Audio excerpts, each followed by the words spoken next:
तर विद्यार्थी मित्रांनो, आज आपण ॲटम या संकल्पनेविषयी माहिती घेणार आहोत आणि ती संकल्पना अगदी पूर्णपणे समजून घेणार आहोत. कारण इयत्ता 8वी पासून 10वी पर्यंत किंवा 5वी पासून 10वी पर्यंत जात असताना आपण वेगवेगळ्या पद्धतीने ॲटम म्हणजे त्याला मराठीमध्ये आपण अणू असं म्हणतो.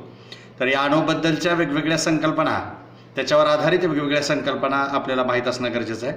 कारण कोणताही पदार्थ ज्या लहानात लहान कणापासून तयार होतो त्याला आपण अणू किंवा ॲटम असं म्हणतो. The smallest particle of the matter is called the item.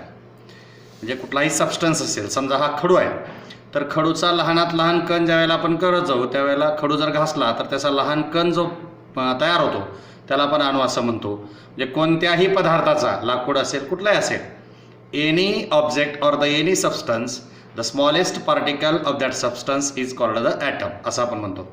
ही संकल्पना आपण घेतलेली आहे क्लिअर.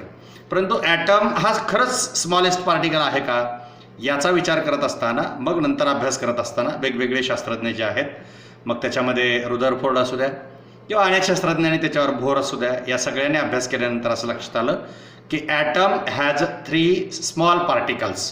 प्रत्येक ॲटममध्ये 3 स्मॉल पार्टिकल्स असतात. विचार द्या, तुमच्या स्क्रीनवर तुम्हाला दिसत आहे. पहिला पार्टिकल जो आहे that is the proton, second one that is the electron and third one that is the neutron. हे 3 पार्टिकल जे आहेत ते ॲटममध्ये असतात. आता या 3 पार्टिकलबद्दल आणखीन आपण खोलवर माहिती घेतली. Proton has positive charge, electron has negative charge and neutrons are neutral. म्हणजे हे 3 पार्टिकल जे आहेत, ह्या 3 पार्टिकलमध्ये प्रोटॉन जे आहे त्याच्यावर पॉझिटिव्ह चार्ज असतो, इलेक्ट्रॉन जे आहे त्याच्यावर निगेटिव्ह चार्ज असतो आणि न्यूट्रॉन जे आहे ते न्यूट्रल असतात. Out these 3 are present in the atom. Which particles are present in the atom? That are proton, neutron and electron. Proton has the positive charge, electron has the negative charge and neutrons are neutral. ह्यापैकी proton आणि neutron हे जे आहेत त्या अणूच्या केंद्रकामध्ये असतात. These two are present in the nucleus and electrons are revolving around the nucleus that are present in the orbits that are also called the shells. म्हणजे अणूची संरचना आपल्याला माहीत आहे. इयत्ता 7वीला आपण अणूची संरचना बघितलेली आहे, 8वीला पण पाहिलेली आहे. तर त्या अणूच्या जे केंद्रक असतं त्या केंद्रकामध्ये प्रोटॉन आणि न्यूट्रॉन असतात. म्हणजे प्रोटॉनवर पॉझिटिव्ह चार्ज आहे म्हणजे केंद्रकावर पॉझिटिव्ह चार्ज आहे, म्हणजे काय धनप्रभार आहे. कारण का तर केंद्रकामध्ये कोण आहे? प्रोटॉन. पण बाहेरच्या ज्या कक्षा आहेत त्या कक्षेमध्ये इलेक्ट्रॉन जे आहेत ते भ्रमण करत असतात. कक्षा that is the orbits or we can also say that shells. आता हे 4 त्या अणूच्या सभोवताली किती शेल असतात? सेल अँड सबशेल असतात. पण आपण आता काय करूया, ढोबळमानाने विचार करूया 10वी पर्यंतच्या दृष्टिकोनातून. तर अणूच्या सभोवताली 4 कक्षा असतात. त्याला शास्त्रज्ञांनी नावं दिलेली आहेत KLMN. या 4 कक्षा ज्या आहेत, या 4 कक्षामध्ये साधारणतः इलेक्ट्रॉनची संख्या किंवा फिक्स केलेली इलेक्ट्रॉनची संख्या जी आहे, के मध्ये 2 इलेक्ट्रॉन असतात. That is the K has the capacity of the 2 electrons. L shell has the capacity of 8 electrons and M shell has the capacity of 18 electrons and N shell has the capacity of 32 electrons. Means पहिल्या कक्षेमध्ये फक्त 2 electron बसतात, दुसऱ्यामध्ये 8 बसतात, तिसऱ्यामध्ये 18 बसतात आणि चौथ्यामध्ये 32 electron जे आहेत ते सामावले जातात. आणखीन आपण त्याचा विचार करत असताना काय विचार करणार आहे? तर बघा, या अणूच्या संदर्भामध्ये किंवा 10वीला ज्या वेळेला आपल्याला पिरियॉडिक क्लासिफिकेशन ऑफ एलिमेंट बघायचं आहे, तर त्या दृष्टिकोनातून अणूच्या संदर्भामधल्या 2 संकल्पना आपल्याला अतिशय महत्त्वाच्या आहेत. प्राथमिक स्तरावर आपण हा व्हिडिओ बनवत आहोत. तर याच्यामध्ये पहिली संकल्पना कोणती आहे? ती म्हणजे ॲटॉमिक नंबर, ज्याला आपण मराठीमध्ये अणुअंक असं म्हणतो. ॲटॉमिक नंबर कशावरून दर्शवला जातो? तर ॲटॉमिक नंबर म्हणजे त्या अणूमध्ये किती इलेक्ट्रॉन्स आहेत किंवा किती प्रोटॉन्स आहेत. कोणत्याही अणूमध्ये केंद्रकामध्ये जेवढे प्रोटॉन असतात, म्हणजे जेवढे धनप्रभार असतात, तेवढेच त्याच्या कक्षामध्ये इलेक्ट्रॉन म्हणजे तेवढेच ऋणप्रभार असतात. आणि म्हणून अणू हा धनप्रभार आणि ऋणप्रभार समान असल्यामुळं अणू हा इलेक्ट्रिकली न्यूट्रल असतो. Means that the number of proton or the electron in an atom किंवा present in an atom is called the atomic number. Atomic number म्हणजे काय? तुम्हाला जर कोणी सांगितलं की what is the atomic number? Atomic number means the number of protons are present in that particular atom. त्या particular ॲटममध्ये किती प्रोटॉन्स आहेत, त्याची संख्या किती आहे याच्यावरून त्याचा ॲटॉमिक नंबर डिसाईड केला जातो. समजा सोडियमचं आपण उदाहरण घेऊया. सोडियममध्ये 11 प्रोटॉन आहेत. मी आत्ताच सांगितलं की जेवढे प्रोटॉन असतात तेवढेच इलेक्ट्रॉन असतात प्रत्येक अणूमध्ये, प्रत्येक मूलद्रव्याच्या अणूमध्ये. मग सोडियमचा विचार केला, प्रोटॉन 11 आहेत म्हणजे इलेक्ट्रॉन सुद्धा किती असणार, 11. मग या दोन्हींची संख्या 11 आहे म्हणून त्याचा ॲटॉमिक नंबर 11 आहे. हे लक्षात ठेवायचं. म्हणजे त्याचा अणुअंक किती आहे, 11. मॅग्नेशियममध्ये मी सांगितलं तुम्हाला इलेक्ट्रॉन 12 आहेत, तर तुम्ही लगेच सांगायचं त्याचा ॲटॉमिक नंबर 12 आहे. तुम्हाला जर असं कोणी विचारलं, तुम्हाला जर सांगितलं की ॲल्युमिनियमचा ॲटॉमिक नंबर 13 आहे, मग त्याच्यामध्ये किती प्रोटॉन असतील, किती इलेक्ट्रॉन असतील? डेफिनेटली ॲटॉमिक नंबर जो आहे तेवढेच प्रोटॉन आणि इलेक्ट्रॉन त्या अणूमध्ये असतात. म्हणून ॲल्युमिनियमच्या अणूमध्ये किंवा the atom of the aluminium contain 13 electron or the proton. त्याच्यानंतर दुसरी कॉन्सेप्ट एक आहे जी आपल्याला अत्यंत महत्त्वाची आहे पिरियॉडिक क्लासिफिकेशनसाठी, that is the atomic mass number. आता ॲटॉमिक मास नंबर म्हणजे काय?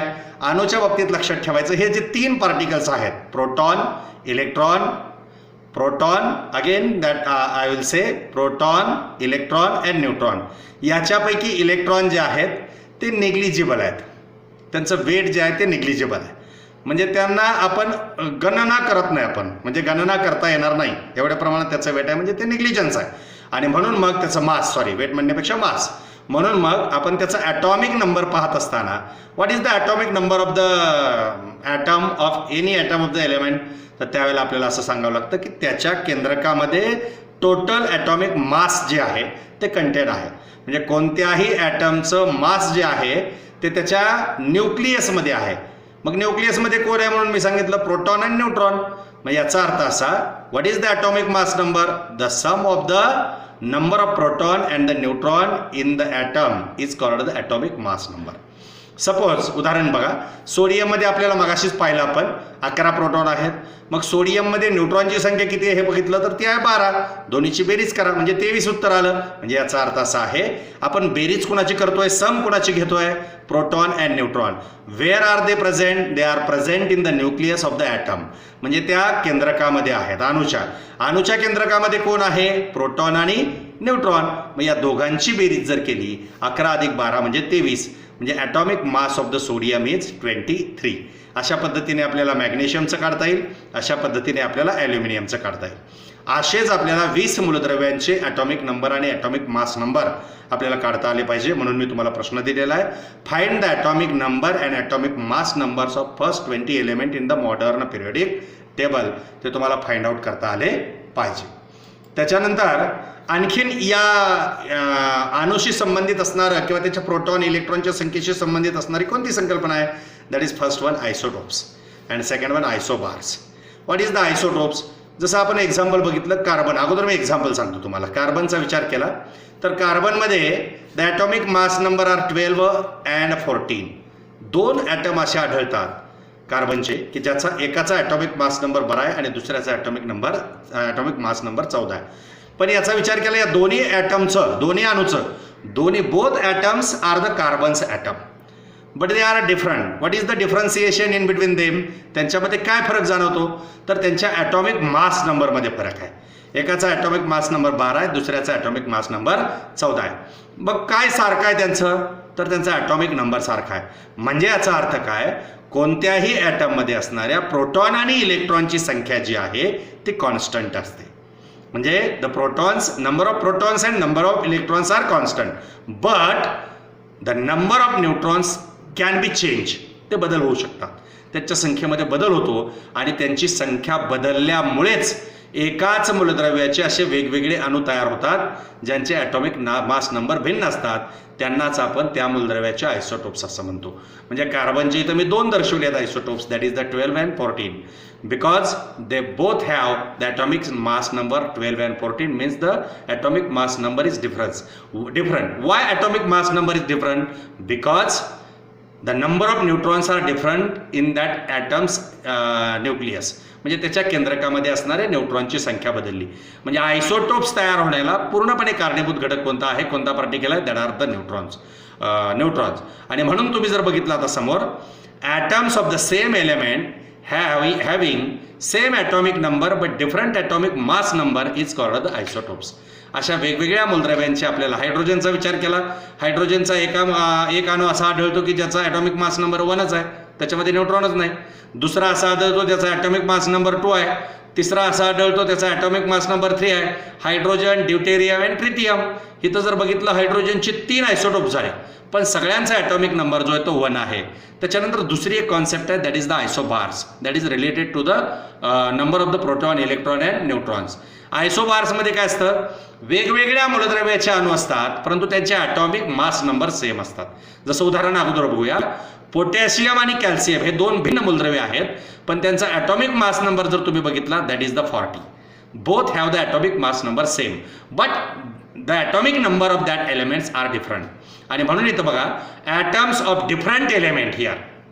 आयसोटोप्समध्ये ॲटम्स ऑफ सेम एलिमेंट, म्हणजे आयसोटोप्स जे असतात ते एकाच मूलद्रव्याचे असतात, पण आयसोबार्स जे असतात ते वेगवेगळ्या मूलद्रव्याचे असतात. Atoms of the different element having the same atomic mass number but different atomic number. म्हणजे ज्या मूलद्रव्यांचे, वेगवेगळ्या मूलद्रव्यांचे अणु वस्तुमानांक समान असतात परंतु त्याचे अणुअंक भिन्न असतात, अशाला आपण आयसोबार्स असं म्हणायचं. हे महत्त्वाची संकल्पना लक्षात घेणं गरजेचं आहे. त्याच्यानंतर सगळ्यात महत्त्वाचं, पिरियॉडिक क्लासिफिकेशन करत असताना आपल्याला यायला काय पाहिजे, माहीत काय असलं पाहिजे, इलेक्ट्रॉनिक कॉन्फिगरेशन आणि त्याच्यानंतर व्हॅलेन्सी. मग हे तुम्ही बघताना तुम्हाला हे माहीत आहे की आता अणूमध्ये 4 कक्षा आहेत, KLMN. तुम्हाला पण आता हे पण माहीत झालं आहे की पहिल्या कक्षेमध्ये 2 इलेक्ट्रॉन असतात, दुसऱ्यामध्ये 8 सामावले जातात, तिसऱ्यामध्ये 18 असतात, चौथ्यामध्ये 32 असतात. हे आता माहीत झालं. मग एखाद्या मूलद्रव्याचा आपण जर कक्षेमध्ये विभागणी कशी आहे ती पाहिली तर दॅट इज द ADA. सोडियमचा विचार करूया. पहिल्या कक्षेमध्ये 2 गेले, दुसऱ्यामध्ये 8 उरलेले, एक तिसऱ्या कक्षेमध्ये गेला, म्हणजे त्याचं इलेक्ट्रॉनिक कॉन्फिगरेशन जे आहे 2, 8, 1. म्हणजे division of electrons in the orbit or the shell, that is called the electronic configuration. मॅग्नेशियमचं बघा, 12 ॲटॉमिक नंबर आहे. इलेक्ट्रॉन कसे डिवाइड होतील, पहिल्यामध्ये 2 जातील, पुन्हा 8 जातील, पुन्हा 2 होतील. पुढे ॲल्युमिनियमचं 13 आहे, 2, 8, 3. त्यानंतर क्लोरीनचं 17 आहे, 2, 8, 7. अशा पद्धतीने आपल्याला इलेक्ट्रॉनिक कॉन्फिगरेशन सांगता आलं पाहिजे. आता या इलेक्ट्रॉनिक कॉन्फिगरेशनवर आधारित 3 संकल्पना आपल्याला पाहिजेत. First number that is the valency electron. Last orbit पाहिजे आपण. लास्ट ऑर्बिटमध्ये, शेवटच्या ऑर्बिटमध्ये जेवढे इलेक्ट्रॉन्स असतात, म्हणजे शेवटच्या सेलमध्ये जेवढे इलेक्ट्रॉन असतात ते number of electrons are called the valency electron.